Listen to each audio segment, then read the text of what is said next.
Hello friends, आपका स्वागत है हमारे यूट्यूब चैनल विजय शिक्षा सारथी पर। तो मैं लेकर आ गया हूँ आज हिंदी का पार्ट 2। पिछले वीडियो में हमने 5 क्वेश्चन कर लिया है और अब तक नहीं देखे हैं आप तो उसको देख लीजिएगा। और आपकी बार भी 5 क्वेश्चन मैं लेकर आ गया हूँ। तो चलिए, इस चैनल पर नए हैं तो सब्सक्राइब कीजिएगा और वीडियो को लाइक कर दीजिएगा। क्वेश्चन को स्टार्ट कर दे बिना किसी देरी के। तो पहला नंबर क्वेश्चन कर रहा है कि लेखक की दृष्टि में सच्चे भारत के दर्शन कहाँ हो सकते हैं और क्यों? कहाँ हो सकते हैं और क्यों सच्चे भारत का दर्शन करना है? तो लेखक दृष्टि में दृष्टि में सच्चे भारत का दर्शन कोलकाता, मुंबई, मद्रास ऐसे शहरों में नहीं हो सकता है। यानी कि लेखक का कहना है कि सच्चे भारत का जो दर्शन होने वाला है वह कोलकाता, मुंबई और मद्रास बड़े बड़े शहरों में नहीं होने वाला है। सच्चे भारत का दर्शन एकमात्र भारत के नागरिक ग्रामवासियों के बीच ही हो सकता है। यानी कि लेखक का कहने का मतलब है कि सच्चे भारत का दर्शन कोलकाता, मुंबई और मद्रास बड़े बड़े शहरों में नहीं होकर सच्चे भारत का दर्शन मात्र ग्रामवासियों यानी कि नागरिकों, ग्रामीण लोगों के बीच हो सकता है। तो कह रहा है कि भारत गांवों का देश है, किसानों का देश है। गांव क्या है कि भारत एक गांवों का देश है, यानी कि हमारे यहाँ बहुत सारे गांव हैं और किसान बहुत सारे हैं। किसान नहीं रहते तो हमारा देश आज इस मुकाम पर नहीं आ पाता। तो चलिए, उसके बाद कह रहा है कि अतः भारतीय आत्मा का सही वास गांव में ही है, इसलिए सच्चे भारत का दर्शन निश्चल, निर्मल, निष्कलुष ग्रामीणों के बीच ही संभव है। यानी कि भारतीय लोगों के जो ग्रामीण लोग हैं उन्हीं में भारत का आत्मा वास करता है। और सच्चे भारत का दर्शन निश्चल, यानी कि गांवों के लोग बहुत निश्चल होते हैं, निर्मल होते हैं और इनके बीच ही यह ग्रामीण सच्चे भारत का दर्शन संभव है। तो चलिए वीडियो को अगला क्वेश्चन देखते हैं। बाद 6 नंबर क्वेश्चन है कि क्या कवि किसके बिना जगत में यह जन्म व्यर्थ मानता है? कवि किसके बिना जगत में यह जन्म व्यर्थ मानता है? तो कवि राम नाम के बिना जगत में यह जन्म व्यर्थ मानता है। राम नाम के बिना व्यतीत होने वाला जीवन केवल विष का मांग करना है, यानी कि विष के समान लगता है। कवि का कहना है कि जिसके जो जीवन है उसमें राम का नाम नहीं है तो उसका जीवन क्या है? व्यर्थ है। राम नाम के बिना क्या है कि जिंदगी एक विष के समान है। तो चलिए, इतना याद रखिएगा और अगले क्वेश्चन पर चलते हैं।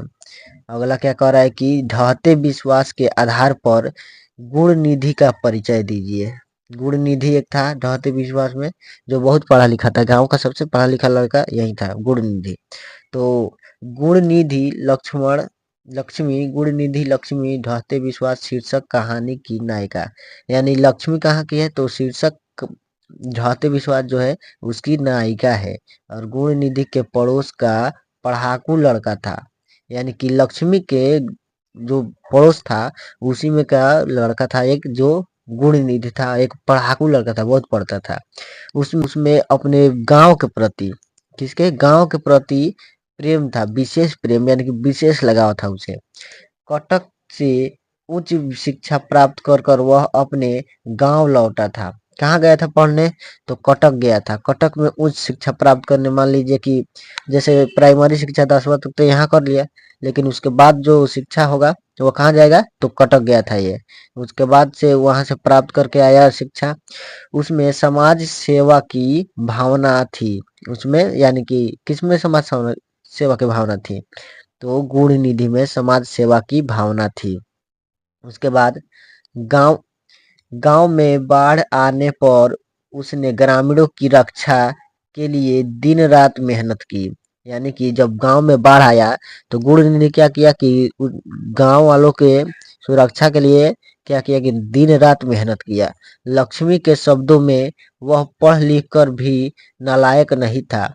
यानी कि लोग पहले सोचते थे कि जो पढ़ लिख लिया है वो क्या हो गया? नालायक हो गया। लेकिन लक्ष्मी के शब्दों में वह पढ़ लिख कर भी क्या था? नालायक नहीं था, लायक था। वह सभ्य तो था ही, सुसंस्कृत भी था। यानी कि वह सभ्य था और सुसंस्कृत भी था। ठीक है, तो गुण निधि का परिचय हो गया। इतना लिख दीजिएगा तो कभी आपका नंबर कटने वाला नहीं है। तो चलिए बिना किसी देरी के अगला क्वेश्चन देखते हैं। अगला क्वेश्चन के लिए पेन का कलर बदल लेते हैं। उसके बाद है कि जहर नंबर क्या कर रहा है कि हर बरस अभिन्यो में कब और कैसा समारोह हुआ करता है। यानी कि अभिन्यो जो चैप्टर है उसमें अभिन्यो में कब और कैसा समारोह हुआ करता है। तो गर्मी के मौसम में अभिन्यो में हर बरस फ्रांस और यूरोप का अति प्रसिद्ध लोकप्रिय रंग समारोह हुआ करता है। यानी कि हर वर्ष अभिनय में क्या होता है, तो फ्रांस और यूरोप का अति लोकप्रिय यानी कि बहुत लोकप्रिय है रंग समारोह हुआ करता है, जिसमें देश विदेश के बड़े बड़े कवि, नाटककार और लेखक आमंत्रित होते हैं। यानी कि इसमें बड़े बड़े कवि आते हैं, नाटककार आते हैं जो नाटक लिखते हैं, और लेखक आमंत्रित किए जाते हैं। तो चलिए आगे बढ़ते हैं। तो ये नंबर क्वेश्चन कर रहा है कि गांधी जी देसी भाषाओं में बड़े पैमाने पर अनुवाद कार्य क्यों आवश्यक मानते थे। यानी कि जो देसी भाषा में अनुवाद कराते थे गांधी जी, तो आवश्यक इसको क्यों मानते थे, क्यों आवश्यक मान करके अनुवाद कराया करते थे देसी भाषा में। तो इसका आंसर क्या होगा, अन्य देशों की भाषाओं में जो ज्ञान भंडार भरा पड़ा है उसे देसी भाषाओं में बड़े पैमाने पर भाषांतरण करके जाना जा सकता है, इसलिए अनुवाद जरूरी है।